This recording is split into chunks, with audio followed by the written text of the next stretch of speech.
আমার তথ্যপত্র আছে, এই রেদওয়ানা, তারপর আদিলুর রহমান এবং আইন উপদেষ্টা আসিফ নজরুল, এই তিন শয়তান ডক্টর ইউনূসকে যখন লন্ডনে গিয়ে তারেক রহমানের সাথে বৈঠক করে ফেব্রুয়ারি মাসে ভোট দেওয়ার নিশ্চয়তা দিয়ে এসছে দেশে। হ্যাঁ, ডক্টর ইউনূসকে তারা জিম্মি করে দেশে যতগুলো মব হয়েছে, অনাকাঙ্ক্ষিত ঘটনা ঘটেছে, সবাই তিনজন করেছে।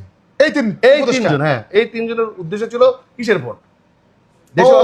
মব মাস্টারমাইন্ড এই তিনজন। হ্যাঁ, দেশে অস্থিতিশীল পরিবেশ সৃষ্টি করে তারা চেয়েছিল যে এদেশে তো আইন শৃঙ্খলা নির্বাচনের পরিবেশ নাই, তারা এই সুবাদে তারা নির্বাচন পণ্ড করার জন্য এই তিন কালপিট।